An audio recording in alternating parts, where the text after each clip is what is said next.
ونستغفره ونعوذ بالله من شرور أنفسنا ومن سيئات أعمالنا من يهده الله فلا مضل له ومن يضلل فلا هادي له وأشهد أن لا إله إلا الله وأشهد أن محمدا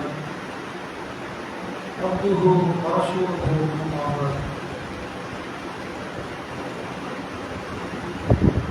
أعوذ بالله من الشيطان الرجيم بسم الله الرحمن الرحيم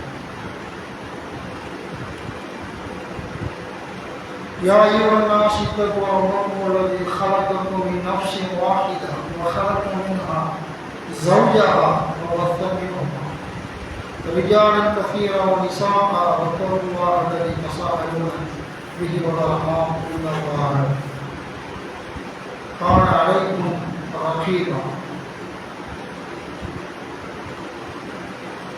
اللهم صل على محمد كما صليت على إبراهيم وعلى آل إبراهيم إنك حميد مجيد اللهم صل على محمد كما باركت على إبراهيم وعلى آل إبراهيم إنك حميد مجيد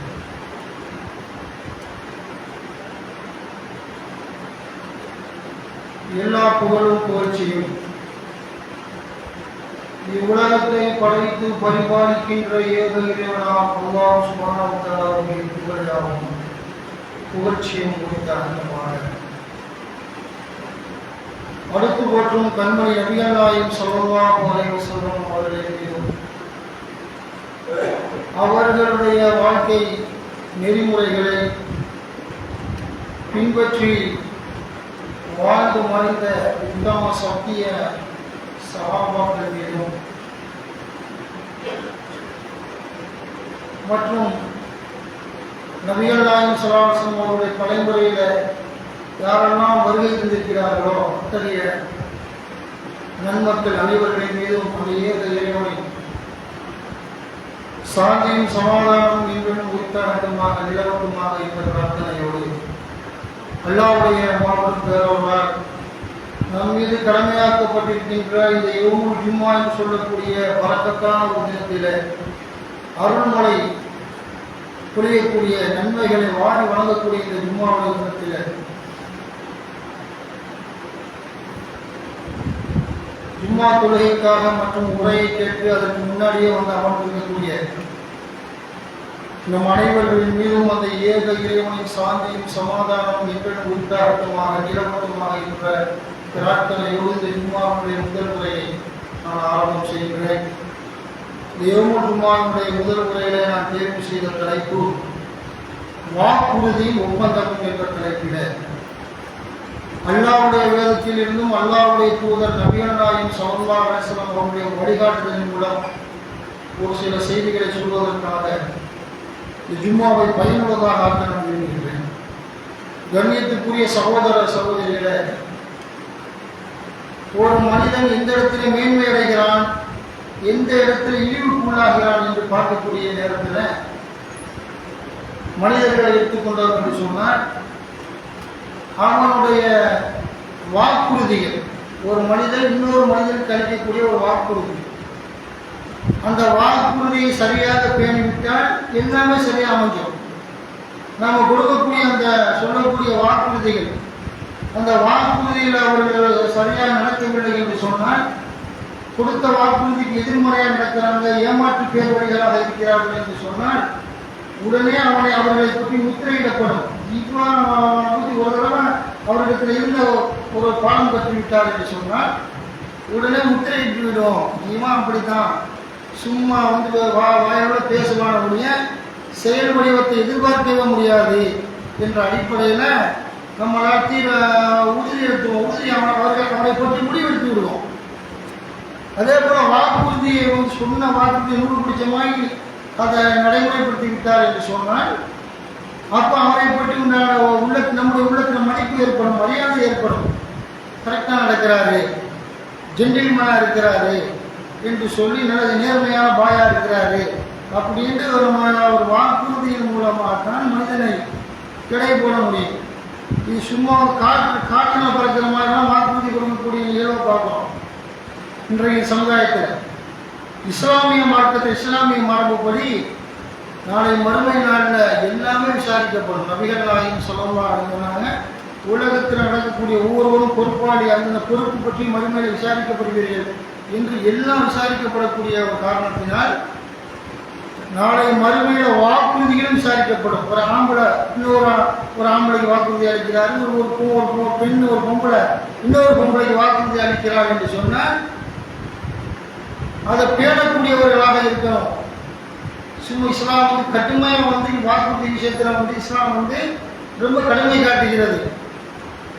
நீங்கள் வந்து இஸ்லாம் ஒரு முஸ்லீம் என்றைக்கும் வாக்கு மீறக்கூடாது, ஒரு ஏகத்துவவாதி வாக்கு மீறக்கூடாது என்று மார்க்க நமக்கு சொல்லக்கூடிய விஷயத்தை பார்க்கிறோம். ஏன் அந்த அளவுக்கு இஸ்லாம் நமக்கு சொல்லுது என்று கேட்டால், வாக்குறுதி கொடுத்துக்கிட்டு அந்த வாக்கை நம்ம நிறைவேற்றவில்லை என்றால் நம்ம இடத்துல நம்ம யாருக்கு வாக்குறுதி கொடுத்தோமோ அவன் அது பிரதிவாதி. வாக்குறுதி கொடுத்தோம்ல அப்போ மன உளைச்சலுக்கு ஆளாகுவான், மன நெருக்கடிக்கு ஆளாகுவான். இன்னும் சொல்ல போனால் சரி என்னென்ன வாக்குறுதி எந்தெந்த வகையில் கொடுக்குறோமோ அதை பற்றி கற்பனையே போயிடுவான். அதனால வாக்குறுதிகள் விஷயத்தில் கவனமாக இருக்கணும். முடிஞ்சா முடியலாட்டி இல்லை. இஸ்லாத்தில் உங்களால் செய்ய முடிஞ்சா செய்ய முடியும், இல்லாட்டி முடியாது. பாருங்க அடுத்தால பார்த்துக்கிறீங்க, உங்களுக்காக துவா செய்கிறேன்னு சொல்லியிருக்கணும். ஒழிய அல்லாஹ்வுடைய மார்க்கத்தில் வாக்குறுதி வந்து அரசியல்வாதிமாக நீவிடக்கூடாது. அரசியல்வாதிகளை எடுத்துக்கொண்டீர்கள் என்று சொன்னால் வாக்குறுதியை வந்து அளிப்பாக மாறுங்க. வாழ்க்கையில் அரசியல்வாதியை அளிக்கக்கூடிய வாக்குறுதி தேர்தல் நேரத்தில் தான் அளிப்பாங்க. பாக்கியெல்லாம் மக்களை கண்டுக்கிறவா மாட்டான். தேர்தல் வரக்கூடிய நேரங்களில் அரசியல்வாதிகளுடைய வாக்குறுதி எப்படி இருக்குமோ அந்த அளவுக்கு வாழ்க்கையில் கற்பனையே பண்ண முடியாது. அந்த அளவுக்கு வாக்குறுதிகளில் அள்ளித்த வீசுவோம். அந்த நேரத்தில் வந்து வாக்குறுதி புத்தகம் வெளியிடுவான். அதில் கொஞ்சம் கவனமாக உள்ள லிஸ்ட் போடுவாங்க. நாளைக்கு கேள்வி கேட்பான். அந்த தேர்தலுக்காக வந்து தேர்தலில் நாங்கள் வெற்றி பெற்றால் என்னென்ன செய்வோம்னு சொல்லி அந்த தேர்தல் புத்தகம் வெளியிடுறாங்கல்ல, அந்த கட்சி வெளியிடும். இந்த கட்சியின் அடி நாங்கள் இவ்வளவு மக்களுக்கு செய்வோம், இன்னும் நலத்திட்டங்கள் அந்த புத்தகத்தில் வந்து கண்ணு கருத்தம் வெளியிடுவோம். அதை காவாசி செய்வோம், முக்காவாசி செய்ய மாட்டான். முக்காவாசி காரியங்கள் செய்யாடி மக்கள் சட்டையை பிடிப்பாங்க. பாடுறான் இந்த அவங்க புத்தகம் 2026 வரக்கூடிய தேர்தலில் என்னென்னமோ செய்ய வேண்டிய 2024 கடந்த கால தேர்தல் இதெல்லாம் செய்ய வேண்டிய செய்யலன்னு கேட்பான் மனிதர்கள் அந்த பிரஜைகள் மக்கள் கேட்பாங்க. அந்த மாதிரி இப்படி ஒரு வகையான வாக்குறுதி இருக்கிறது.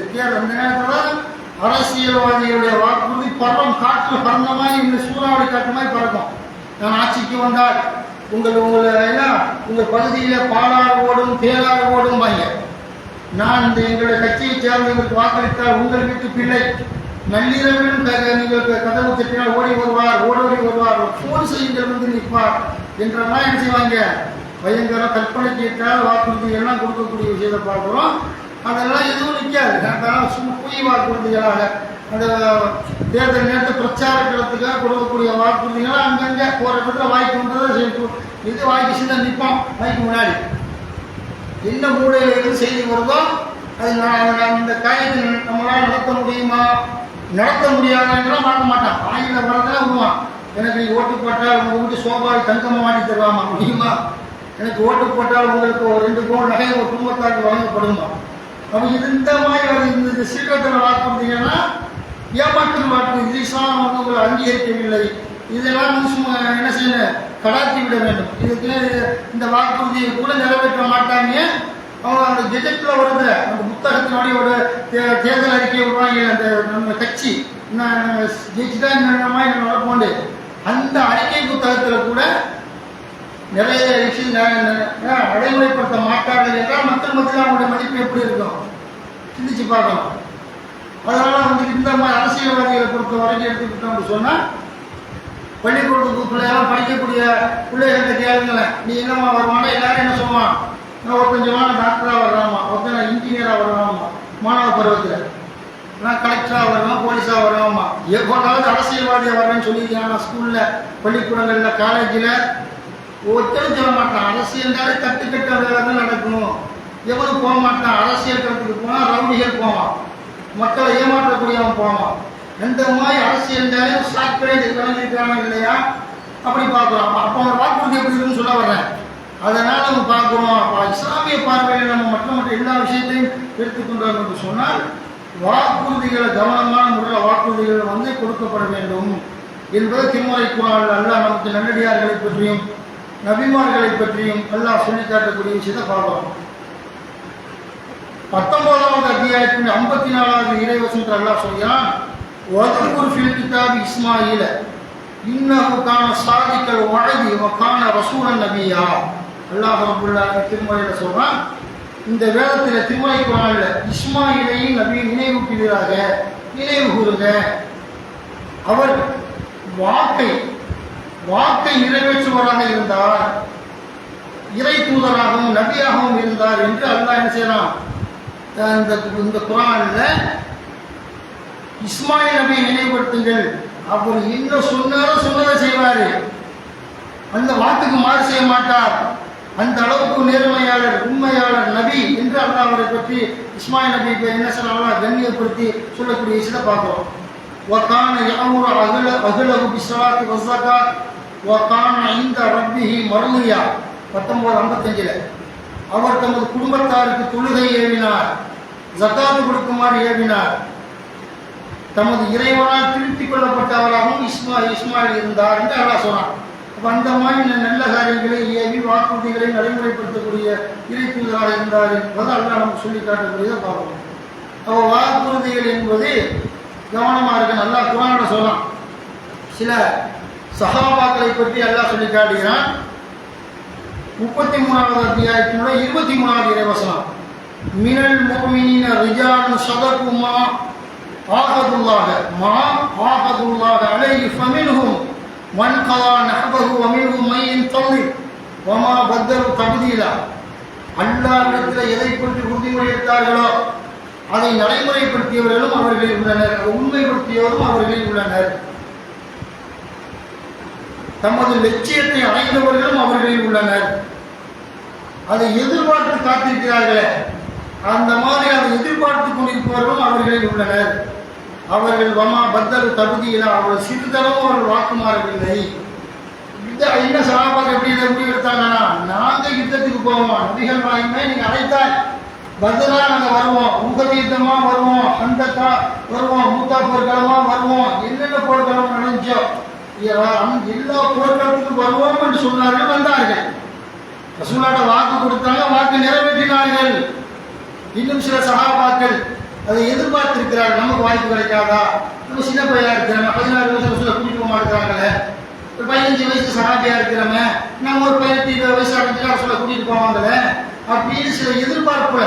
அது வெவ்வேறு சூழல்கள், தவிர்க்க முடியாத யுத்த காலத்தில் கலந்து கொள்ள முடியாத சூழல்கள் வரக்கூடிய நேரங்களில் அப்போ அவங்க எதிர்பார்த்து நம்ம அந்த யுத்தத்தை ஒரு யுத்தத்துக்கு ஒரு போர்க்களத்தில் இஸ்லாமிய போரில் கலந்து கொள்ள முடியல நபிகள் நாயகத்தோடு, அல்லது நபிகள் நாயகம் அனுப்பி வைத்த படைத்தளபதியாக அப்படி அவரோடு கலந்து கொள்ள முடியவில்லையே, அடுத்த வாய்ப்புகள் கிடைத்தால் கண்டிப்பாக நாம கலந்து கொள்வோம் என்ற அளவுக்கெல்லாம் வாக்குறுதி அளித்தார்கள். அந்த வாக்கை நிறைவேற்றினார்கள். பல சகாபாக்கள் எல்லாம் பேசலாம், முஸ்அப் இப்னு உமைர், பல்வேறு சகாபாக்கள் பற்றி எல்லாம் என்ன செய்யலாம், அந்த வாக்குறுதிகளை பேணினாங்க என்பது எல்லா சகாபாக்களும் என்ன நம்ம பார்க்கக்கூடிய விஷயத்தை பார்க்குறோம். ஏன் முஸ்அப் இப்னு உமைரை சொன்னா, அவர் கோடீஸ்வரன் இஸ்லாத்தில் வந்தவர், சோத்தின் மணியெல்லாம் வரல. முஸ்அப் இப்னு உமைருடைய மகன் முஸ்அப் பெரிய கோடீஸ்வரன் இஸ்லாத்தில் வர்றாரு. இஸ்லாத்தில் வந்த காரணத்தினால உமா காய்தா பண்ணால் மிரட்டி நபிகள் நாயகம் தொழுகைக்கு போகாத அப்படின்னு சொல்லிட்டு இது பண்ணுறாங்கன்னா, அதையும் மீறி வந்தார், வந்து தான் கொல்லப்படுறார் உபதேசத்தில் என்று பார்க்கலாம். அதனால் ஒரு பெரிய அளவுக்கு எல்லா வசதியும் இழக்கிறார் இந்த தௌஹீத் ஏகத்துவத்துக்காக. அப்படிப்பட்ட சஹாபாக்களுடைய வாக்குறுதிகளும் எப்படி இருந்தது, எதை சொன்னார்களோ அதை செய்தார்கள், எதை செய்யன்னு நினைச்சா சொன்னார்கள், எல்லாருக்கும் உறுதிமொழி கொடுத்தார்கள் என்ற விஷயத்தை எல்லாம் பார்க்கிறோம். இது குர்ஆன் அல்லாஹ் நமக்கு சொல்லி காட்டுறான். வாக்குறுதி என்பது முக்கியமான ஒரு விஷயம் என்று திருமறை குர்ஆன் அல்லாஹ் நமக்கு 3வது அத்தியாயத்தின் 76வது வசனம், பலா மன் அவ்ஃபா பிஅஹதிஹி வத்தகா ஃபஇன்னல்லாஹ யுஹிப்புல் முத்தகீன். அவ்வாறு இல்லை, யார் தமது வாக்குறுதியை நிறைவேற்றி இறைவனை அஞ்சுகிறாரோ அல்லாஹ் தன்னை அஞ்சுவோரை விரும்புகிறான். அல்லாஹ் குர்ஆன் 3வது அத்தியாயத்தின் 76வது இறைவசனத்தை அல்லாஹ் சொல்றான், அவ்வாறு அறிந்து கொள்ளுங்கள், யார் தமது வாக்குறுதியை நிறைவேற்றி அல்லாஹ் அஞ்சுகிறாரோ. ஒரு வாக்குறுதி அனுப்பிச்சிட்டீங்க, அதை அல்லாஹ்வுக்கு பயம் நிறைவேற்றிட்டீர்கள் என்று சொன்னால் அத்தகையவர்களை அல்லாஹ் விரும்புகிறான் என்று திருமலை குர்ஆன் அல்லாஹ் சொல்லி காட்டுகிறான் என்று சொன்னால் வாக்குறுதி எவ்வளவு முக்கியமானது என்று புரிந்து கொள்ள வேண்டும். வாக்குறுதி கொடுத்துட்டு அந்த வாக்குறுதியில பின்னடைவுல போகக்கூடிய வாகனமாக இருக்கக்கூடாது, போகக்கூடியவர் எல்லாமே இருக்கக்கூடாது. வாக்குறுதி என்பது கோல்டு மாதிரி இருக்கும், தங்கம் மாதிரி இருக்கும். மார்க்கெட்டுக்கு போனால் தங்கம் இப்படி மார்க்கெட்டு ஒவ்வொரு நாளைக்கு ஒரு ரேட்டு ஃபிக்ஸ்டு வர்ற மாதிரி கூட்டும் குறையும். ஆனால் வாக்குறுதியை குறையக்கூடாது, கூடலாம் தான் இருக்கணும். நம்ம சொல்லக்கூடிய வாக்குறுதிகள்ல அந்த மாதிரி ஒரு கோல்டு எப்படி சர்வதேச சந்தையில் அது கோல்டை மிஞ்சி எந்த பொருளும் இல்லையோ தங்கத்தை மிஞ்சி அந்த மாதிரி வாக்குறுதிகள் இருக்கணும். அந்த வாக்குறுதிகளை பொறுத்தவரை கடன் கேட்டு வருவார். ஒரு 5000 ரூபா கொடுங்க, அந்த வசதிக்கு தக்கவார். ஒரு 1000 ரூபா கொடுங்க, 5000 ரூபா கொடுங்க, 1,00,000 ரூபா, 1 கோடி ரூபா கொடுங்க. அவன் தகுதி கேட்பான். கோடீஸ்வரன் அவன் தகுதி கேட்பான், லட்சாதிபதி அவன் தகுதி அவனுடைய வாழ்க்கைகிட்ட, அவன் நண்பர்கள்ட்ட, அவனுடைய உறவினர்கள்ட்ட கேட்பான். சும்மா சின்ன அளவில் உள்ளவங்க 500 தங்கடி கேட்பாங்க, 1000 ரூபா தங்கடி கேட்பாங்க. அப்படி வாங்கன்னு சொல்லிடும். கொடுக்கணுமா இல்லையா? கடன் கேட்டு போகிறோம், தரேன்னு சொன்ன பிறகு கொடுக்க போய் நிற்பான், எதிர்பார்த்துட்டு இருப்பான். நான் போய் கேட்டோம், கடன் கேட்டோம், கடன் தரேன்னு சொன்னார் பாயம்மா சொன்னாங்க. நம்ம போய் கடன் கேட்போம், நாளைக்கு இந்த காசு தந்துடுவாரு, அதை வச்சு இந்த தேவை நிறைவேற்றுவோம் நினைத்து இருக்கக்கூடிய நேரத்தில் அப்படிலாம் நினைத்து போகும்பொழுது ஆசைப்பட்டு போய் நிற்பான். ஐயோ மறந்துட்டேனே, போய் நீ நேற்று வசூலும். ஆமாம், இப்போதான் ஒரு கடைக்காரர் வந்தார், கொடுத்தேன். படவா எவ்வளவு அயோக்கிய ராசிக்கலிங்க, சிந்தித்து பார்க்க வேண்டும். கொடுக்கக்கூடாதுன்னு அவர் சொல்றது இழுத்து அடிப்பான். ஏழை எளிய மக்கள் தானே, காசு இல்லாத ஆளுக்கத்தானே, நாளைக்கு வாங்க 500 ரூபா 1000 ரூபா தர்றேன் எழுதிவான் சொல்லிட்டு அடுத்த நாள் போகும்போது அப்படி பெல்ட் அடிக்கலாம் பாருங்க. இவனை பற்றி இஸ்லாம் வன்மையாக கண்டிக்கிறது. அந்த மாதிரி ஒரு குமாரி காரியத்தை கேட்டுப்பான். வரதட்சணைக்கு இல்லை, வரதட்சணை கொடுக்கக்கூடாது. ஒரு குமாரி காரியத்தை நம்ம டீ பிஸ்கெட்டு அது நம்ம தேவைக்கு இந்த பொண்ணுக்கு சேவை எடுக்க ஜாக்கெட் எடுக்க இன்னும் ஒரு விஷயத்துக்காக அப்போ ஒரு குமாரி காரியத்தையும் நிற்கிறாங்க வைங்க. வரதட்சணை கொடுக்கக்கூடாது, தெளிவாக இருக்கணும். அவன் தேவை கஷ்டப்படுறான், இந்த ஒரு பொங்கல் போய் வச்சிருக்கிறான், அப்படி 1,00,000 ரூபா வச்சு 2,00,000 ரூபா 5,000 ரூபா வச்சுக்கன்னு கொடுக்கிறேன்னு வைங்க. இதை கொடுக்கறதுக்கு எதிர்பார்த்து வர சொல்லிட்டு கொடுக்குறாங்க. அந்த குடும்பத்தை மச்சான் கூப்பிட்டாருன்னு போவான், அப்படியே மாமா கூப்பிட்டாருன்னு போவான், நண்பர்கள் தரேன் வீட்டு கல்யாணம் நடக்குதுன்ட்டு. அப்போ கொடுக்க மாட்டா இந்த மாதிரி டைலாக் கொடுத்தா ஐயோ எடுத்து வச்சேங்க அதெல்லாம் மறந்துட்டேன், சீத்தா மறந்துடுச்சுட்டாங்க, நேற்று வர மாட்டேங்கிறாங்க. உங்களுக்கு எடுத்து அந்த வியாபாரி கொடுத்தேன் இந்த வியாபாரி கொடுத்தேன்னு சொன்னா எப்படிப்பட்ட கல்லப்படவா. இவனை பற்றி நபிகள் நாயகம் ஸல்லல்லாஹு முடிவு என்ன? சாதாரண விஷயம் வாக்குறுதி நினைக்கிறீங்களா? இன்னும் ஒப்பந்தத்துக்கு நம்ம வாக்குறுதிக்கு தான் சொல்லிட்டு ஒப்பந்தம் தெரியாது. அப்போ வாக்குறுதி அளித்தால் வாக்கை நிறைவேற்ற வேண்டும், இல்லாட்டி 1000 சேவையில இருப்பான். உன்னை நம்பிட்டு அடுத்தவங்களை கடன் கேட்க மாட்டான், உன்னை நம்பிட்டு அந்த உதவியை வேற கேட்க மாட்டான், வேற 10 பேரும் தெரிஞ்சவன் இருப்பான். இவன் போய் கேட்டா உதவி செய்யவும் வாய்ப்பு இருக்கு, செய்யாமல் இருப்பான், வேற ஏற்பாடு மாற்றி ஏற்பாடு பண்ணுவான், அல்லது அல்லாஹ் துவா செய்வான். இந்த மாதிரி ஏதோ ஒரு வகையில அதை அடைவதற்கு உண்டான பல வழிகளை தேடுவான். நீ அந்த வாசலையே அடைச்சிட்டு நம்மளை நம்பி நம்ம நம்பி வரான்னு வைங்க. காசு தர வேண்டாரு, பணம் தர வேண்டாரு, தங்கம் தர வேண்டாரு, வைரம் தர வேண்டாரு, ஏதோ ஒரு பொருள் தர வேண்டாரு. நீங்க போன பொருள் இந்த மாதிரி நம்ம சொன்னோம் அப்படி சொன்னா நிலைமை என்ன? அவன் நம்மளை பற்றி உண்டான மதிப்பு முறையான உள்ளத்தை எப்படி இருக்கும் அந்த அளவுக்கு நம்மளை காரி திருப்பிட்டு போவான். மனுஷனாங்க இவனை நம்பி வந்த காரியமும் கெட்டு போச்சுங்க சொல்லுவோம். இந்த ஆளை நம்பி எனக்கு காரியம் போச்சு, அந்த காரியத்தை நடைமுறைப்படுத்த முடியவில்லை, என்னோட தொழில் போச்சு, ஏதோ ஒரு வகையில் சொல்லுவாங்க. ஃபங்க்ஷன் என்னுடைய இந்த ஃபங்க்ஷன் திருமணமோ ஏதோ ஒரு ஃபங்க்ஷன் துண்டிக்கப்பட்டு விட்டது என்றெல்லாம் கூட நம்மளோட வாக்குறுதி விஷயத்தில் நீங்கள் தவறிழத்து விட்டீர்கள் என்று சொன்னால் மாத்திரை குற்றம். நபிகள் நாயகம் ஸல்லல்லாஹு அலைஹி வஸல்லம் நமக்கு சொல்றாங்க. அல்லாஹ்வுடைய தூதர் என்ன சொல்றாங்க அப்படின்னு கேட்டா, அல்லாஹ்வுடைய தூதர் ரசூலுல்லாஹ் சொல்றாங்க, 3 குணங்கள் எவனிடத்தில் இருக்கிறதோ அவன் வடிகட்டிய கஞ்சனாவான். நபிகள் நாயகம் ஸல்லல்லாஹு அலைஹி வஸல்லம் சொல்றாங்க. அந்த 3 குணமும் அவனிடத்தில் தவிர்க்கப்பட்டு விட்டால் ஒட்டிக்கிட்டே இருக்குன்னு வைங்க, அவன் வடிகட்டிய முனாஃபிக். அந்த 3 குணம் 4 குணம் வருது. அப்ப அந்த 3 4 குணங்களில் இருந்து அவன் விடுபட வேண்டும். மூமின் ரத்தை வேடம் போடக்கூடிய யாராம முனாஃபிகின், மூமின் அல்ல முனாஃபிகின், ரெட்டை வேடம் போடக்கூடியவன் அவனையா ரசூலுல்லாஹ் சொல்றாங்க. அவனை பத்தி என்ன சொல்றாங்க அப்படின்னு கேட்டா, நபி ஸல்லல்லாஹு அலைஹி வஸல்லம் சொல்றாங்க, பேசினால் போய் பேசுவான், வாக்களித்தால் வாக்குமாறு செய்வான், நம்பினால் மோசடி செய்வான். நபிகள் நாயகம் சொன்னாங்களா இல்லை, பேசுனா பொய் தான், காலையில் எழுந்திரிச்சு வாயை திறந்தாலேயே படுக்க போகிற வரைக்கும் போய் தான், யாரை பார்த்தாலும் போய் தான். சாப்பிட்டியா, கீழே சாப்பிட்டா, பழைய செஞ்சு குடிச்சிக்குவான். நான் பிரியாணி தின்ட்டேன், இல்லை சாப்பாட்டு என்ன அதெல்லாம் போய் இல்லை சாயா குடிச்சியா, சாயா பாலா ஒற்றை பால் குடிச்சேங்க. இன்னத்தையா என்ன செய்யுமா, வாயை திறந்தாலே பொய்கார பயிரா இருக்கிறான்னு வைங்க. நபிகள் நாயகம் விளக்குறாங்க, இவன் முனாஃபிக்கு. ஒரு தவிர்க்கப்பட முடியாத நேரங்களில் பொய் சொன்ன மாற்றத்தில் அனுமதி இருக்குது. அந்த பொய்யால மற்றவங்க பாதிப்பு இல்லாத பொய்யா இருக்குது, அது வேற விஷயம்.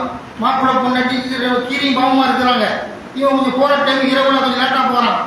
அப்போ சின்ன பொய் சொன்னால் தான் அவன்கிட்ட தப்பிக்க முடியும். அந்த பொய் சொல்லலாம், ஏங்க லேட்டு, ஏங்க லேட்டாக முடியா, இல்லைம்மா இந்த உனக்கு தான் ட்ரெஸ் எடுக்க போனேன் கடை கூட்டிட்டான், அவன் பொய் சொல்லிக்க. அது யாரையும் பாதிக்காது, பாரம்பரியமான பொய் சொல்லக்கூடாது. அவன் இந்த மாதிரி பொய், அந்த பொய் அவன் வாழ்க்கை சொல்கிறாங்க. இன்னளவோட உங்களோட சொல்லக்கூடிய பொய்யா இருக்குது, அது கிடையாது. இப்போ வீட்டுக்கு வரணும், நீங்கள் கூப்பிட்றீங்க, சாப்பிட கூப்பிட்றீங்க, ஒரு நான் என்ன செய்கிறேன், இல்லைங்க சாப்பிட்டு வந்துட்டேன், சாப்பிடல, நான் டீ குடிச்சு வந்துருக்கேன்னு வைங்க, சாப்பிட்டு வந்துட்டேன் பரவாயில்ல இருக்கட்டுங்கிறேன். அப்போ இது பொய் இல்லை, இது வந்து யாரையும் பாதிக்காது. எனக்கு அந்த நான் சாப்பிட்ற டைம் வேறு, சாயங்காலம் 4 மணி 5 மணிக்கு சாப்பிடுவேன், 2 மணிக்கு சாப்பிடுவேன். நீங்கள் ஒரு 12 மணிக்கு நீங்கள் விருந்துக்கு யதார்த்தமாக பார்த்து கூப்பிடும்பொழுது நான் பொய் சொல்கிறேன், இல்லை எப்பவும் சாப்பிட்டேன் அப்படி பொய் சொல்கிறேன். இது யாரையும் பாதிக்காது, என்னாலும் பரவாயில்ல. எனக்கு உள்ள அப்படி உள்ள பொய் இல்லை. முனாஃபிக் என்று சொன்னா பேசுனா பொய் தான். வாயை திறந்தாலே போய் கொண்டாடிட்ட பிள்ளைகிட்ட நண்பர்கள்ட்ட ஊரில் உலகத்தில் இப்படி பொய் சொல்றானே, இவன் தான் வடிகட்டிய முனாஃபிக்கின் சொல்றாங்க. வாக்கு அது போல பேசினால் பொய் பேசுவான், வாக்களித்தால் வாக்குமாறு செய்வான். ஏதாவது வாக்குறுதி கொடுத்தா வாக்கே சாத்தியமே கிடையாது. முனாஃபிக்கின் வாக்குறுதி என்ன, அந்த அளவுக்கு சொல்றாங்க. இவர்கள் தான் நரகத்தினுடைய அடித்தளத்தில் இருக்கக்கூடிய அநியாயக்கார பாவிகள். யாரு, முனாஃபிக்கின் பெயர்வார். நபிகள் நாயகம் சொன்னாங்களா இல்லையா, பேசினால் பொய் பேசுவது, வாக்களித்தால் வாக்குமாறு செய்வது, நம்பி ஒரு பொருளை ஒப்படைச்சா மோசடி செஞ்சிருவான், விவாதம் புரிந்தால் நேர்மை தவறி பேசுவான். அதெல்லாம் இல்லைங்க அப்படி என்ன செய்வான், இல்லை நேர்மை தவறி அல்லாஹ் சொல்லி எதிராக பேசுவான். இவன் தான் முனாஃபிக்கின் ரசூலுல்லாஹ் சொல்லுவாங்க. இவனை பற்றி ரசூலுல்லாஹ் சொல்லும் பொழுது, இவர்கள் தொழுதாலும் சரி, நோன்பு நோட்டாலும் சரி, ஹஜ்ஜி உம்ரா செய்தாலும் சரி, தன்னை முஸ்லீம் என்று அவர்கள் அடையாளப்படுத்தினாலும் சரி, ரசூலுல்லாஹ் சொன்னாங்க, அல்லாஹ்வுடைய தூதர் அவர்கள், இவன் முனாஃபிக்கினுடைய எந்த இபாதத்துக்கும் எதுவும் அல்லாஹ்வுக்கு ஏற்றுக்கொள்ளப்படாது, இவன் வடிகட்டிய முனாஃபிக் நரகத்தின் அடித்தளத்தில் இருப்பான் என்று நபிகள் நாயகம் ஸல்லல்லாஹு அலைஹி வஸல்லம் சொன்ன செய்தியை பார்க்கணும்னு சொன்னால், அப்போ வாக்குறுதிகள் என்பது எவ்வளோ பெரிய முக்கியமான ஒன்று என்பதை புரிந்து கொள்ள வேண்டும். நபிகள் நாயகம் ஸல்லல்லாஹு அலைஹி காலத்தில் அல்லாஹ்வுடைய தூதர் நபிகள் நாயகம் ஸல்லல்லாஹு அலைஹி வஸல்லம் அவங்கள்ட்ட வந்து ஒரு ஆள், ஒரு சஹாபி, ஒரு 7 மணி நேரம் சஹாபி வர்றாரு. வந்துக்கிட்டு அபுல் ஹைதமுடைய சஹாபி, அபுல் ஹைதமுடைய சஹாபி வந்து அல்லாஹ்வுடைய தூதரை, எனக்கு வீட்டில் வசதி வாய்ப்புகள் இல்லை, வசதி வேலைக்காரி வச்சுக்கிறோம், வேலைக்காரவங்க வச்சுக்கிறேன், பொம்பளாம்பளையில் இந்த மாதிரி பணியாளர்கள் அமர்த்தக்கூடிய அளவுக்குலாம் காசு பணம் இல்லை.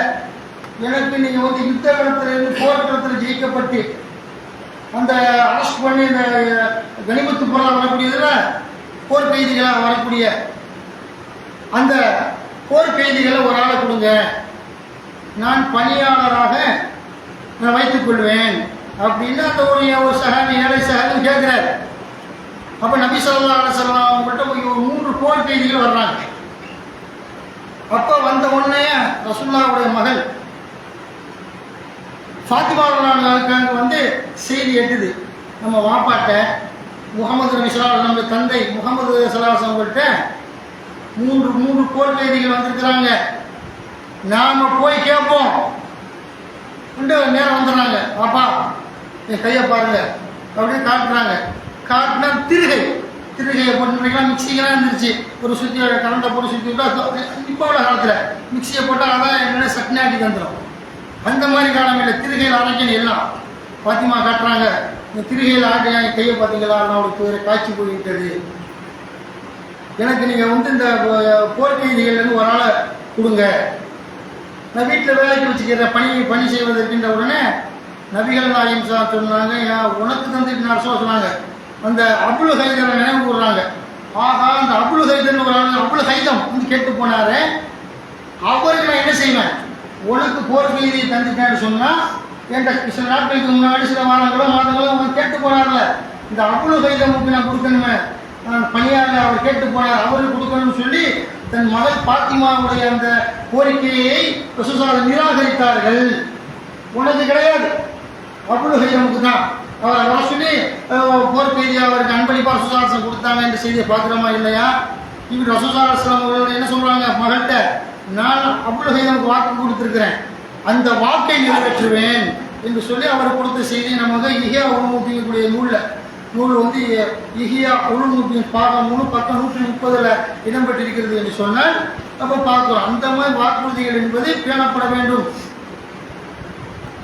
காற்றில் பறக்க விடக்கூடாது. வாக்குறுதி சுதார் அந்த அளவுக்கு வாக்குறுதிகள் விஷயத்தில் கண்ணும் கருத்துமாக இருந்திருக்கிறார்கள் என்பதை புரிந்து கொள்ள கடமைப்பட்டிருக்கிறோம்.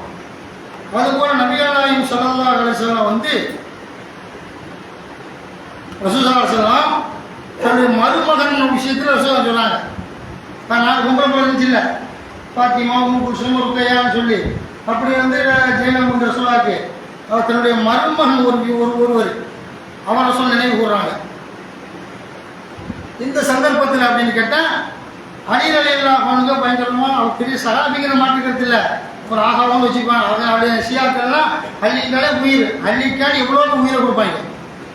அப்போ அலியை வந்து என்ன அந்த கூட என்ன செய்வாங்க, சின்ன ஜமாத்தில் எல்லாரும் அள்ளி போயினது துவா ஓதுவாங்க கல்யாணத்தில். இஸ்லாத்துக்கு அது சம்மந்தம் இல்லை, அதுக்கு இஸ்லாத்துக்கு அதுக்கு எல்லளவும் கடுகளவும் ஒரு அண்ணளவும் சம்மந்தம் இல்லை. இவங்களாம் எழுதி வச்சுட்டு ஓதுறோம். அதில் கூட என்ன செய்வாங்க, எல்லாம் அள்ளி போயின குமாக்கம்மா அல்லத்த போயின அப்படி ஓதுவாங்க. அள்ளி பாத்திமுத்து சுகைரா எல்லாம் வந்துகா அப்படின்ட்டு அள்ளியும் பாத்திமாயும் போல வாழ்க அப்படின்னு கேட்பாங்க. எல்லாம் அள்ளி போயின கம்மா அல்லத்த போயின ஆளும் ஹபா அலி ஸலாத்து வஸ்ஸலாம் அந்த மாதிரி வாழ்கைன்னு கேட்பாங்க. இந்த மாதிரி கீழ்த்தனமான துவாரெல்லாம் வருதுல, அந்த மாதிரி இதுக்கு இது சம்மந்தம் கிடையாது. அலி அப்படி சொல்லுவாங்க, அந்த பாத்திமுத்து சஹரா ரலியல்லாஹு தஆலா அன்ஹா அலியும் பாத்திமா வாழ்ந்தது போல வாழ்வேண்டு.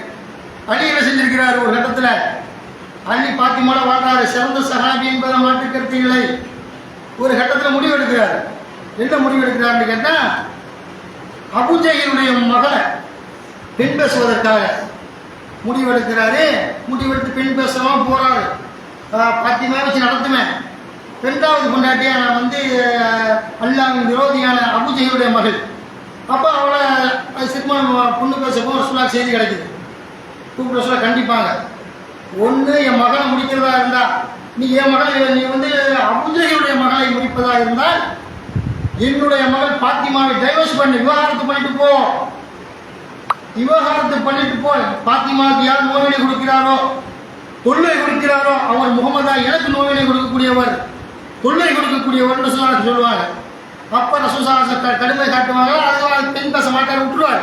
அல்லாஹ்வுடைய தூதருடைய பேச்சை மீறி என்ன செய்ய மாட்டாங்க. முதல்ல ஆசை இருந்துச்சு, இப்போ நமக்கு இருக்குதுல்ல, இந்த வயலுக்கு தான் ஆசை இல்லை, காசு இல்லை, இன்னொரு பின்னாடி கல்யாணம் பண்ணி ஆசை இல்லாமலாம் இருக்குது. ஆசை அப்படி இல்லாட்டி அவர் ஹார்மோனில் ஏதோ பிரச்சனை, உடல் ரீதியான ஹார்மோன்களில் அந்த செக்ஸ் வாழ்க்கையில். அப்போ எல்லாருக்கும் ஆசை இருக்கும், காசு இல்லை முடிக்க. நீதி செலுத்தணும், நேர்மையாக இருக்கணும், சரி அழகான முறையில் அந்த பொண்ணை மனைவி மரனுக்கு முதல்ல பாரபட்சம் காட்டக்கூடாது. இதெல்லாம் இஸ்லாமிய ரூல், நல்லா போட்ட விதி. பணம் காசு இல்லை, நம்ம அடுத்த கல்யாணம் முடிக்கல. காசு பணம் 3 கோடி லட்சமா அதை இருந்துச்சுன்னு வைங்க, பிடிப்போமா இல்லையா? கல்யாணம் 10 பிள்ளை பெறுவோம், அது படிக்க வைக்கணும், அதுக்கு பல செலவு இருக்குது இல்லை. இப்படி எல்லாருக்கும் ஆசை இருக்கும். ஆனால் ஆசையை கூட அடக்கிட்டு இருப்பான். ஒரு பொண்டாட்டியை மெயின்டைன் பண்ண முடியலை, ஒரு மனைவிக்கு சோறு கொடுக்க முடியலை, ஒரு மனைவிக்கு ட்ரெஸ் வாங்கி கொடுக்க முடியலை, நம்ம பெத்த பிள்ளைய படிக்க வைக்க முடியலை, நோய் நொடிகளை பார்க்க முடியலன்னு. இது எல்லாம் இயல்பு. அந்த மாதிரி அழிய விரும்பி இருக்கிறார். இப்படி போன்ற ஒன்றை தான் ரசூலுல்லாஹ் கண்டித்தவனே அவர் பெண் பேசுவதை விட்டுட்டார் என்று சொன்னால், இப்போ மற்றொரு ஜெயினபுடைய கணவன் நினைக்கிறான் ரசூலுல்லாஹ் இன்னொரு மகள். இவரை ரசூலுல்லாஹ் நினைவு கூறுறாங்க. நபிகள் நாயகம் ஸல்லல்லாஹு அலைஹி வஸல்லம் தன்னுடைய பயானில் உரையில் இந்த மாதிரி இன்னும் பயன் பண்ணுறாங்க. அப்போ சொல்கிறாங்க, ரசூலுல்லாஹ் சொன்னாங்க, பனு அப்தி ஷம்ஸ் குலத்தைச் சேர்ந்த தம்முடைய மருமகன் ரசூலுல்லாஹ் நினைவு கூறுறாங்க. அவர் என்ன குலத்தில் உள்ளவர்? பனு அப்தி ஷம்ஸ் குலத்தைச் சேர்ந்த நபிகள் நாயகம் ஆகிய தன்னுடைய மருமகன் அபுல் ஆசை நினைவு கூறுறாங்க. அபுல் ஆசையினுடைய மருமகன் இருக்கிறாரே, அங்கமான ஒரு ஆள், பெர்ஃபெக்டான ஆள். தன்னுடைய மாமனாரான ரசூலுல்லாஹ் சொன்னாங்க, தன்னுடைய மாமனாரான முகமதா என்னிடத்திலே நல்ல மருமகனாக நடந்து கொண்டார். நல்ல மருமகனா நடந்துக்கிட்டாரு, என்ன வாக்குறுதி அளித்தாரோ என்னிடத்தில் தன்னுடைய மாமாட்ட பொண்ணு தந்த மாமா ரசூலாட்ட தன்னுடைய மாமாவிடத்தில் என்ன வாக்குறுதி கொடுத்தாரோ மாமனாட்ட அந்த வாக்குறுதியை சரியாக நிறைவேற்றினார். அதை எனக்கு நிறைவேற்றி தந்தான்னு சொல்லி முஸ்லீம் கூட ஹதீஸ். அலி மீறிட்டான்னு சொல்றாங்க. என்னத்தான் பாத்திமா என்ற இதை துண்டு ரத்த கண்ணி சொன்னாலும் அள்ளி கொஞ்சம் நேரத்தில் அவர் கொஞ்சம் வேற மாதிரி இருக்கும். சராசரி மனுஷனா என்ன செய்யறாரு, அப்படி முடிப்போல் வேற மாதிரி திக் பண்ணார்ல. அப்போ இந்த மர்மம் என்ன செய்யறாரு, ரசூலுல்லாஹ்வோட இன்னொரு மரணம் முடிச்சவர் உங்க மரணத்தை யாரையும் முடிக்க மாட்டேன், இஸ்லாம் நாடு யாரையும் முடியும், அது வேற விஷயம். சக்தி காசு பணமா இருந்தால் அது வேற விஷயம். நீதி செலுத்தக்கூடிய ஆற்றல் இருந்தால் ரசூல் ஸல்லல்லாஹு அலைஹி வஸல்லம் சொல்றாங்க, ரசூலுல்லாஹ் விரும்பினது இந்த மர்மனை பாராட்டுறாங்க என்று சொன்னால் அப்போ இது ஆதாரப்பூர்வமாக ஹதீஸில் பார்க்குறோம்னு சொன்னால் அப்போ இப்படியெல்லாம் வாக்குறுதி நிறைவேற்றக்கூடியவராக இருந்தாங்களா இல்லையா? அப்போ வாக்குறுதியை பொறுத்த வரைக்கும் நம்ம என்ன செய்யணும், நிறைவேற்றக்கூடியவராக இருக்க வேண்டும் என்பதை புரிந்து கொள்ள வேண்டும். அல்லாஹ்வுடைய மார்க்கத்தில் யார் ரசூலுல்லாஹ்வுடைய காலத்துக்கு ஒரு சஹாபி வாக்களிக்கிறாங்க ஒரு ஆட்டை பணமாக காசு கேட்டு போகிறாரு, வா தர்றேன் அப்படிங்கிறாங்க. இவர் என்ன செய்கிறாரு அப்படின்னு கேட்டால் அப்போ இவர் போயிடுறாரு. போய் இவர் சொன்ன டேட்டில் வர்றாரு. இவர் சொன்ன டேட்டில் வரும்பொழுது அபு அமுரை சொன்ன வாக்கை நிறைவேற்றுங்க. இவர் அபு அமுரை கூடியவர் வாக்கு கொடுத்துருக்கிறாரு, நான் இதை செய்கிறேன் அதை செய்கிறேன் அதை தரேன் இது தர்றேன் சொன்ன நாளில் டேட்டில் இவர் போகிறாரு. போனால் அப்போ ரெண்டு பேருக்கு முதல் உரையாடப்படுது. என்ன உரையாடுறாங்க அப்படின்னு கேட்டால் நம்மில் அதிகமான கவலை உடையவர் யார் என்று வாக்கு உறுதி கொடுத்தார்கள். நீ அதை செய்கிறேன் அவர் கேட்குறாரு. அவர்கிட்ட அந்த வாக்குறுதியை வாங்கிட்டு போனவர்கிட்ட நம்மில் அதிக கவலை உடைய நான் தானே. அவர் தான் தேவைக்கு போய்க்கிறாரு, காசு பணமோ ஏதோ ஒரு விஷயத்துக்கு போய்க்கிறாங்கல்ல. எனக்கு தான் அதிக கவலை இருக்குது. உள்ள வந்து கேட்டேன், காசு தாங்க பணம் தாங்க இல்லை இந்த கோரிக்கை பதவி தாங்க புகழ் ஏதாவது ஒரு விஷயம் கேட்டார்ல, நான் தான் தேவை, நான் தான் அதிக கவலை உடையவன் இல்லை. அப்போ அவங்க சொல்கிறாரு, நீங்கள் இல்லை நான் தான் உங்களுக்கு வாக்குறுதி நான் தான் அதிக கவலை உடையவன் என்று சொல்லிட்டு சொல்கிறாரு. நான் உங்களிடத்தில் வாக்குறுதி தந்தேன், இதை செய்வேன் அதை செய்வேன் சொன்னா இல்லையா? சொன்ன பிறகு வாக்குறுதி தந்த பிறகு நீங்கள் போயிட்டீங்க. நீங்கள் போய் நிம்மதியாக உறங்கினீர்கள், மனக்கவலை இல்லாமல் இருந்தீர்கள், சோர்வு இல்லாமல் இருந்தீர்கள். நமக்கு தான் தரேன் தரணும் மாமா மச்சான் அந்த அம்ரு இவர் இந்த சகாபி இவர் சொன்னார்ல, அந்த அபு அம்ரு தரேன் தர நீங்கள் சந்தோஷமாக போயிட்டீங்க. நான் கவலைப்பட்டேன், உங்களுக்கு வாக்குறுதி தந்த பிறகு அதை தரேன் இதை சொன்ன பிறகு அன்று நான் தூங்கவில்லை. அந்த இரவு மன உளைச்சலுக்கு ஆளாக்கப்பட்டேன், அந்த இரவு கவலை கொண்டேன். அந்த இரவு நிம்மதியாக தூங்காமல் இப்படிலாம் நம்ம சொல்லிட்டோமே, தரேன் சொல்லிட்டோமே, கொடுக்கணுமே, கொடுக்காம இருந்தால் அல்லாஹ் கண்டிப்பானே அப்படின்னு நான் மன உளைச்சலில் இருந்தேன்னு சொல்லி அவர் சொல்கிறாரு. இது தவிர்க்க முடியாத விஷயத்து நடக்கும். வாக்குறுதி கொடுத்துட்டு நம்மளால் நிறைவேற்ற முடியாத சில சூழல்கள் வரும்பொழுது அதை அவங்க தெளிவுபடுத்தணும். ஒரு பழையாச கட்டத்துக்கான காசு தாங்கன்னு கேட்குறாங்க, ஏதோ ஒரு இது விஷயத்தில் கடன் கேட்டு வர்றாரு, இதை சொல்லிட்டோம். வீட்டில் வந்து பார்க்குறோம் நமக்கு பட்ஜெட் இடிக்குது. நம்ம சொல்லிட்டோமே பழையாச கட்டத்துக்கு 10,000 கொடுக்கணும்னு சொல்லிட்டோமே, நமக்கு அந்த தேவை இருக்குது அப்படின்ற உடனே அவங்க இன்ஃபார்ம் பண்ணுங்க. அஸ்ஸலாமு ஜி நான் சொன்னேன், ஆனால் இப்போ இந்த மாதம் நெருக்கடியாக இருக்குது, எல்லாம் உட்காந்து பொறுத்துக்குறீங்க அப்படின்னு அவங்கள்ட்ட அந்த ஒப்பந்தத்தை முடிச்சிடணும். அடுத்த வாய்ப்பில் பார்த்துக்குவோம்ட்டு இப்படி சொல்லிட்டா பிரச்சனை இல்லை. கடன் கேட்கறதுக்கு என்ன இதெல்லாம் பெரிய அளவுக்கு 1000 பேர் 1,00,000 பேர் வசூல் பண்ண முடியாது. தனிப்பட்ட நபர்களுக்கு வாக்குறுதி கொடுத்தாலும் அதுதான் அவங்க உடனே வீட்டில் வந்து பார்த்துட்டு அதை நம்ம செய்ய முடியுமான்னு பார்க்க வேண்டிய காரியத்தை செய்ய முடியலன்னு சொன்னால் சம்மந்தப்பட்டவர் தான் போனை போட்டால் நேரில் உங்களுக்கு தர்றாங்க, முடியாமல் போச்சு மன்னிச்சுக்கிறீங்க, என்ன செய்ய மணி கூட கேட்க தேவையில்லை, முடியாமல் போச்சு நீங்கள் அடுத்த வாய்ப்பு தர்றாங்க என்ன நினச்சிக்கிறாங்கன்னு சொல்லலாம். இப்படி மார்க்கத்தில் இருக்கிற ஒழிய அதான் அடி சொல்கிறது. இந்த நான் இப்போ சொன்ன அதிசயம் என்ன வருது அப்படின்னு கேட்டால் வாக்குறுதி முடியலையா அவங்க தெளிவுபடுத்திடுறாங்க. நான் ஆர்வம் தரேன் பழையாசலுக்கு இந்த வேலை செய்கிறதுக்கு அதுக்கு தரேன் இதுக்கு தரேன் மதரசா கட்ட தரேன் இது சொன்னேன் முடியாமல் போச்சுங்க கொஞ்சம் அப்படி நம்ம சொல்லலாம். இப்படி அல்லது ஒரு சொன்ன இடத்துல காசுல இருந்து 10,000 சொன்னீங்களா இப்போ 2,000 வச்சுக்கிறீங்களா உட்காந்து எப்படியாது ஏதோ ஒரு வகையில் நம்ம அவங்கள்ட்ட அந்த வாக்குறுதியில் இருந்து அவங்கள்ட்ட அதை வெளியே வந்துடணும் என்பதை மார்க்க நமக்கு சொல்லக்கூடிய விஷயத்தை பார்க்குறோம். இது மாதிரி நபிகள் நாயகம் ஸல்லல்லாஹு அலைஹி வஸல்லம் வாழ்க்கையை நமக்கு ஹதீஸின் வாயிலாக நமக்கு அறிவிக்கப்பட்டிருக்கிறது.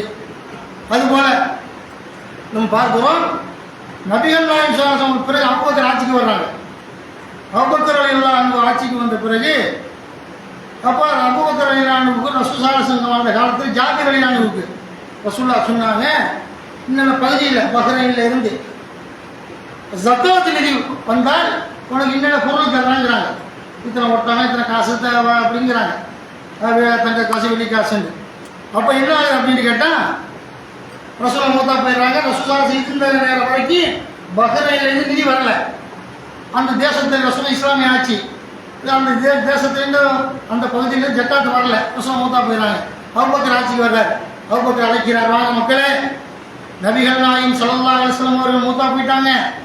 அவங்க யாருக்காவது ஆட்சி பீடத்தில் இருந்த நேரத்தில் உங்களுக்கு நான் அதை தருவேன், இதை தருவேன் என்று வாக்குறுதி அளித்திருந்தால் என்னிடத்தில் வாருங்கள். நபிகள் நாயகம் கொடுத்த வாக்குறுதியோ அது கடனையோ, ரசூலா யாருக்காவது ரசூலா வாங்கின கடன் வேறு யாருடைய கடனையோ பொறுப்பெடுத்திருப்பாங்க. இந்த நீ இவ்வளோ 10,000 1 லட்சம் வாங்கியிருக்கிறியா, நான் தரேன் பொறுப்பெடுத்து மூத்தா போயிட்டாங்க. கொடுக்க முடியாத சூழல் வந்தார், உசுரோடு கொடுத்துருப்பாங்க. இருந்தால் கொடுக்க முடியாத சூழல், வாக்குறுதி கொடுத்து நிறைவேற்ற முடியாமல் இருந்தால் அபூபக்கர் டிக்ளேர் பண்ணுறாரு, யாராவது நபிகள் நாயகம் ஸல்லல்லாஹு அலைஹி வஸல்லம் இதை தரணும் அதைத்தான் சொல்லியிருந்தால், கடன் பெற்ற கடனை அடைப்பேன் என்று சொல்லியிருந்தால், அது அன்பளிப்பாக ஜக்காத்து பொருளை தருவான் என்று சொல்லியிருந்தால் இங்கிட்ட வாங்கன்ற உடனே ஜாமீர் போகிறார். போய் சொல்கிறாரு, அபூபக்கரே இவ்வளோ ரசூலுல்லாஹி ஸல்லல்லாஹு அலைஹி வஸல்லம் வந்து அந்த தங்க நாணயங்கள் தர்றாங்க, தீனார் வந்து ரசூலுல்லாஹ் சொன்னாங்கன்னா அதிசயம் அள்ளி போகிறார். அந்த சொல்லுவாங்க அபூபக்கர் கொடுத்தாரு. ரசூலுல்லாஹ்க்கு பிறகு அபூபக்கருடைய ஆட்சி காலத்தில் முதல்ல 500 தீனார் கொடுக்குறாரு, தங்க நாணயத்தை கொடுக்குறாரு ஜாபிர்கிட்ட. ரெண்டாவது மறுபடியும் கொடுக்குறாரு 500, மறுபடியும் தங்க பொருட்காசு 500, மொத்தம் 1500 தங்க. நினைச்சு பாருங்க, தங்க பொருள் எவ்வளோ பெரிய மதிப்பு. இப்போ ஒரு கிராமம் 10,000 ரூபா ஆகுது, ஒரு 300 ரூபா கம்மி ஒரு கிராமோடைய தங்க விலை. அந்த மாதிரி கடனாக இருக்குதுன்னு சொன்னால் 500 தங்க பொருட்காசுகளை நபிகள் நாயகம் சொன்னார்கள் என்ற ஒரே காரணத்திற்காக அபூபக்கர் அவர்கள் ஜாபீருக்கு கொடுத்தார் என்று சொன்னார். சிந்தித்து பார்க்க வேண்டும். இப்படி வாக்குறுதி இருக்கிற வாக்குறுதியை பொறுத்த வரைக்கும் ஒப்பந்தத்துக்கு வரல. வாக்குறுதியோட உரையை நம்ம நிறைவு கூறணும் முதல் உரையை. அதனால் எந்த வாக்குறுதி கொடுத்தீர்களோ கவனமாக இருக்கும். இன்னும் ரசூலா சொன்னாங்க, ரசூலா கொள்கையை பாதுகாப்பு தெரினாங்க. என்னது பாதுகாப்பு தெரினாங்கன்னு கேட்டால், நபிகள் நாயகம் ஸல்லல்லாஹு அலைஹி வஸல்லம் வந்து யாரெல்லாம் ரசூல் இதில் இருப்பில் அத்தையாத்தில் தோசைஞானல்ல கபருடைய வேதனை ஒன்றா கேட்குறாங்க, தஜ்ஜாலுடைய வேதனை, வாழும்போது சோதனை துன்பங்கள் இருந்தனா அதை ரசூலா கடனை விட்டு பாதுகாப்பு தராங்க. இந்த செய்தி ஒரு சஹாபி கேட்டது, நபிகள் நாயகமே நீங்கள் கடன் விஷயத்தில் அவ்வளோ பாதுகாப்பு தருவீங்களே, கடன் வாங்குவது விஷயத்தில் அவ்வளோ கவனமாக இருக்கீங்க, என்ன காரணம்? நான் உடனே ரசூலா சொன்னாங்க, அவ்வளோ கஷ்டமோ கடன் வாங்குவதுண்டு. ரசூலா சொல்கிறாங்க, கடன் விஷயத்தில் நான் ஏன் அல்லாஹ்விடத்தில் பாதுகாப்பு தெரிகிறேன் என்று சொன்னால், கடன் வாங்கும் போது மனிதன் அதிகமாக போய் பேசுவான், வாக்கு மீறுவான், நாளைக்கு தரலாமா தரவே மாட்டான். 5 வருஷம் ஓடி போனால் அவங்க வாங்க முடியாது. கரெக்டாக கொடுக்கக்கூடியவங்க சாதாரண இருக்கிறாங்க சொன்ன டைமில் அவங்க வேற. அந்த மாதிரி சொல்லுவாங்க. பொதுவாக சொல்கிறாங்க, கடன் வாங்கும்போது அதிகமாக போய் பேசுவான். அல்லாஹ்வுடைய சொன்னாங்க, போய் சொல்லிட்டு என்ன செய்வான், அது உண்மை சொல்ல கொடுப்பானா, கொடுக்க மாட்டான். டூர் சுற்றி பார்க்க போகணும், கடன் கேட்பான். ஒரு மருத்துவத்துக்கு ஏற்கத்தா காரணத்தை கேட்பான், அதுவும் கொடுக்க மாட்டாங்க. இவன் ஒரு பொய்யா ஒரு ஆடம்பரம், ஒரு டிவி வாங்குறதுக்கு ஒரு ஃபோன் வாங்குறதுக்கு கடன் கேட்குறான். மச்சான் ஒரு 10,000 ரூபா கொடுறாங்க. அது மட்டும் சொன்ன கிடைக்குமா? ஃபோன் வாங்கி சரி பண்ண அடிக்குமா? ஃபோனு கேட்டால் 10,000 ரூபா கேட்பா இல்லையா? போய் சொல்லணும். பொண்டாடி காய்ச்சலாக இருக்குது, ஒரு 10,000 ரூபா தானே கொடுப்பான். அவர் சொல்கிறாங்க வந்துக்கிட்டு, நீங்கள் வந்து நபிகள் நாயகம் சொன்னாங்க, வந்து கடன் வாங்க போய் சொல்கிறீர்கள், அல்லாஹ்வுடைய தூதர் சொன்னாங்க, அதனால் வந்துக்கிட்டு வாக்கு மீறுகிறீர்கள் என்று அல்லாஹ்வுடைய தூதர் சொன்னாங்க. அதான் பணம் எல்லாரும் பாதுகாப்பு தெரியுங்க, இதுவா கடனை விட்டு காப்பாற்று. அப்போ கடன் வாங்குவது மாற்றத்தில் உள்ளதுதான். கடன் வாங்கி சரியாக கொடுக்கணும் என்பதான ஒரு விஷயம். இன்னொரு ஹதீஸ்ல வந்து கடன் வாங்கிய பிறகு அந்த கடனுக்கு நீங்கள் வந்து தவணை கொடுத்துட்டு இருக்கிற வரைக்கும் பாரு, இல்லாத ஏழைகளுக்கு வடம் வச்சுட்டு இருந்து கஞ்ச கோடி கோடியை வச்சுட்டு கடன் வாங்கி கொடுக்க மாட்டான். அவனையெல்லாம் கழுத்தை பிடிச்சி போலீஸ் ஸ்டேஷனுக்கு இடுங்க. ஏழை எளிய மக்களாக இருந்தாங்கன்னு சொன்னால் ரசூலா தவணை கொடுங்கிறாங்க. நீங்கள் 10,000 ரூபா கடன் கொடுத்துருக்கீங்கன்னு வைங்க, ஒவ்வொரு நாளும் உங்களுக்கு 10,000 ரூபா உபரியா நீங்கள் தர்மம் கொடுத்துருன்னா எல்லாம் எழுதுறான். ஏழை எளிய மக்கள் கஷ்டப்படுறாங்களா, தள்ளிக்கிட்டு போகிறோம், தள்ளி போடுறோம். எனக்கு இல்லைங்க ஃபோன் பண்ணி சொல்கிறான், நேராக சொல்கிறான், கடன் வாங்கிட்டு தர முடியல, வேணுக்குன்னு தராமல் இருக்கல, இந்த காசு இல்லை அப்படின்னு சொல்கிறான். நம்ம நிலவரத்தை பார்க்குறோம், ஆமாம் இல்லாத ஆள் தாண்டி. நீங்கள் தவணை கொடுத்தீங்கன்னு வைங்க, 500 ரூபா கொடுத்தா 1000 ரூபா விதமாக எல்லாம் எழுதுறான். மறுநாள் 1500, இப்படியே நீங்கள் ஒன்று 1000 போயிட்டே இருக்கும். நீங்கள் கொடுத்தது 1000 ரூபா தான். ஒவ்வொரு நாளும் 1000 ரூபாய் நல்லா பேலன்ஸ் பண்ணுறாங்களா, அவன் திருப்பி தர வரைக்கின்றாலும் ஆதாரபூர்வமாக ஹதீஸ் இருக்குது. அதை கூடுதலாக சேர்த்து சொல்லிக்கிறேன். அதனால் அல்லாஹ்வுடைய மார்க்கத்தில் வந்துக்கிட்டு நம்ம சரியான முறை நடப்போம், குர்ஆன் சரிபட வாழ்வோம் என்று சொல்லிக்கொண்டு ஜும்மாவுடைய முதல் உரையை நிறைவு செய்கிறேன். யார் இப்பொழுது நான் முத்தகுல்லா ஹக்கத்து காட்டி அல்லா தமுக்குன்னு இல்லா வணக்கம் செய்கிறேன்.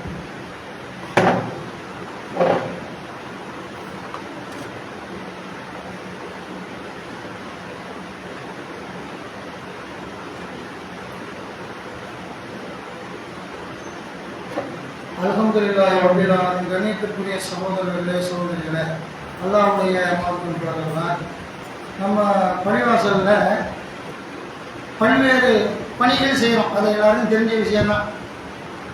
அதில் வந்து இந்த பணிகள் எல்லாம் நம்ம வந்து கத்தினா சுமத்து வருஷம் பண்ணுறது பல மாதிரி பண்ணுறாங்க. இங்கே நிறைய பணிகள் நம்ம என்ன செஞ்சுட்டு இருக்கிறோம். பெருநாள் நேரத்தில் ஃபித்ரா வசூல் பண்ணுவது, இன்னும் ஆடு மாடுகளை அறுத்து ஹஜ்ஜி பெருநாள் பல மாதிரி செஞ்சுட்டு ஏழைகளுக்கெல்லாம் இப்போ உதவிகள் செய்கிறாங்க. அது ஒரு தனியாக வைங்க. இப்போ நம்ம இந்த கோடை காலம் வந்து வந்த காரணத்தினால பல்வேறு விஷயங்களுக்காக ஏசி போடக்கூடிய சூழலாக இருக்குது. ஏசி போடுறோமா இல்லையா? ஏசி போட்டால் அதுக்கு உண்டான கரண்ட் பில் எவ்வளோ வரும் சாதாரணமாக பயன்படுத்துவதை விட. அப்போ இதுக்கெல்லாம் வந்துக்கிட்ட மனுஷன் பொருளாதாரம் கொடுக்கணுமா இல்லையா? நம்ம கொடுத்தாதான் போட முடியும். வெளியே மழக்கு வந்து தருவாரோ கரண்ட் பில் கட்டுறதுக்கு, இன்னும் பெரியமா சம்பளம் மற்ற எல்லா விஷயத்துக்கும் சந்தாக்கெல்லாம் கொடுக்கணுமா இல்லையா? அதனால் வந்துக்கிட்டு என்ன செய்யும், மனம் போது காசை போடணும்னா அல்லாவுக்காக தர்மமாக கொடுக்கணும். பள்ளியாசலுக்கு நம்ம ஏசி போடணும், ஏசி போட்டு கூட 10 பேர் சொல்கிறாங்க ஏசி போடுங்க ஏசி போடலன்ட்டு அப்படிலாம் சொல்ல ஆளுன்னு தெரியல. அப்படிலாம் நம்ம சொல்லும்போது நம்ம காசு நம்ம கொடுக்கணும். அது வேறு விஷயம். அப்போ சொல்வது உங்களை சொல்ல வேணாங்கல்ல, அது உரிமை. மஹல்லாவாசி உறுப்பினர்கள் சொல்லுங்க. அப்போ கரண்ட் பில்லு கொடுக்கணுமா இல்லையா? அதனால வந்துக்கிட்டு அது போல் பழையாச வானிலை ஜும்மா வசூலை பார்த்தோன்னு சொன்னால் ரொம்ப ஒரு கேள்விக்குறியாக இருக்குது. ஜும்மா வசூலை பார்த்தா அந்த அளவுக்கு 500, 600, 1000 இந்த மாதிரி இருக்குது. நம்ம என்ன செய்யணும்? ஜும்மாவுடைய வசூலும் மற்ற நம்முடைய வழிவாசல் நலத்திட்டங்களுக்காக நம்ம பொருளாதாரத்தை வாரி அள்ளி கொடுங்க, நன்மை கிடைக்கும். அல்லாஹ் சொல்றான் குர்ஆன்ல. அப்போ நம்ம கொடுத்தாலும் ஏசி போட்டு உட்கார முடியும். பல விஷயங்கள் இருக்குது. இல்லாட்டி கையிருப்பாக போயிடும். நிர்வாகிகள் காசை போட்டு கட்டக்கூடிய அளவுக்கு ஆகும். அது நிர்வாகமாக இல்லாச்சும் வருமானம் வந்துக்கிட்டே இருக்கு, செலவழிச்சுக்கிட்டே இருக்காங்க. பதிலக்கூடாது, ஆட்டாயப்படக்கூடாது. இது இஸ்லாமிய மரபு. ரசூலுல்லாஹ் அப்புறம் ஜக்காத்து வந்துக்கிட்டே இருக்கும், கொடுத்துக்கிட்டே இருப்பாங்க, வந்துக்கிட்டே இருக்கும். அந்த மாதிரி நீங்கள் மக்கள்கிட்ட வரணும், நம்ம பணி செஞ்சுக்கிட்டு இருக்கணும். அதனால நீங்கள் என்ன செய்யணும்? அல்லாஹ்வுடைய உதவியால் பொருளாதாரத்தை கொடுத்து சைத்தான் விட மாட்டான். சைத்தான் எப்படி காசை எடுத்துக்க பரவ விட மாட்டான். சைத்தான் அல்லாஹ் சொன்னான், சைத்தான் வறுமையை பற்றி பயன்படுத்துகிறான். அல்லாஹ் அறுப்படையை உங்களுக்கு வாக்களிக்கிறான். நீ கொடுத்துட்றேன். சைத்தான் அவன் கொடுக்காத காசு எடுத்து போடாது, அவனுக்கு போயிடும். 1000 ரூபா போட்டால் அவனுக்கு எப்படா வரும்? 1000 ரூபா ஒரு நாளைக்கு உன் பொண்டாட்டி பிள்ளை சோறு கொடுத்துடலாமே. சைத்தான் கொடு 500, 1000, 100, 10, 20 கொடு. நல்லா அப்படிதான் பெருமை விஷயம் நல்லா காப்பாற்றலாம். எனக்கே கஷ்ட நெருக்கடி இருக்கும். அந்த நேரத்தில் எடுப்பேன். 20 ரூபா எனக்கு ஏன் சக்தி 50, 20, 100 நீ எடுக்கவே குடும்பம் தெரியுமா? நான் எனக்கு நன்மை எடுத்து சொல்ல வரல. ஓகே, எனக்கு உள்ள இந்த மென்டாலிட்டி சொல்ல வரேன். காசு எடுத்து எனக்கு டீ குடி 20 ரூபா இருக்காது. நான் 50 ரூபா சோப்பு 20 ரூபா எடுப்பேன். எல்லாம் என்ன வாக்கு வச்சிருக்கிறான். தர்மம் கொடுத்தா தர்மத்துக்கு 10 மடங்குங்கிறான். எடுத்து போடு. போகிற வழியில் அங்கே ஐயா ஒரு பழத்தை வாங்கிட்டாங்க சார். போகிறவங்கிட்ட டீ குடிக்க போகும்போது மணிக்கூண்டு பார்த்தோம். ஏதாவது கேட்பாங்க சார், இதெல்லாம் கொடுக்கதான் செய்யுது. சாப்பாடு வாங்க, பழத்தை வாங்கிட்டு எந்த இருக்குதா இல்லையா? அல்லாவுடைய வாக்குறுதி என்னப்பா? தர்றாங்கிறாள் எல்லாம் எடுத்து போய் 20 ரூபா 30 ரூபாய் கொடு, எனக்கு வேற வழியில் வரணும். இதுதான் ஈமான். இதுதான் அந்த சகாபாட்டு இருந்தது. எடுத்து கொடு. அல்லாஹ் அந்த அப்படி காசு எனக்கு அல்லாஹ் சைத்தானோட வறுமை பற்றி பயமுறுத்தா. கொடுக்காது, கொடுத்தா காசு வராது. இது சைத்தான் நடக்கிறத தள்ளுவான். அல்லாஹ்வுடைய வாக்குறுதி உங்களுக்கு மகிழ்ச்சி, உங்களை பாவத்தை மன்னிக்கிறேன். ஒரு தர்மம் கொடுத்தா உங்களுக்கு 10 பல மடங்கு இன்னைக்கு தருவதாக அல்லாஹ் வாக்களிக்கிறான். அதை உணர்ந்து கொண்டு உலக செய்தி சொல்ல நேரம் இல்லை. அதனால தர்மங்கள் அதிகமாக கொடுங்க. ஏழை மக்களுக்கு பழையாச நிதியா ஜும்மா அள்ளி போட்டுட்டு போங்க. நல்லபடியா இல்லாட்டி கூட சாயங்காலம் கூட வந்து கொடுக்கலாம். சரி கொடுத்தா கணக்கு பூஜையை போட்டு எழுதி போட்டுருவார். அதனால இனிமையாக ஜும்மாவுக்கு அதிகம் சிந்திச்சு பாரு. ஆம்பளை பொம்பளை பார்த்தா ஜும்மாவுக்கு அதிகம் அது போல சந்தாக்களையும் கொடுங்க என்று சொல்லிக்கொண்டு தர்மங்களை வாரி வழங்கும் என்று சொல்லி ஜும்மாவினுடைய 2ஆம் முறை நிறைவு செய்கிறேன். பதிப்புருவனை அது பொறுக்கும் வஷ்குருவனை வளர்த்த கூறுவோம்.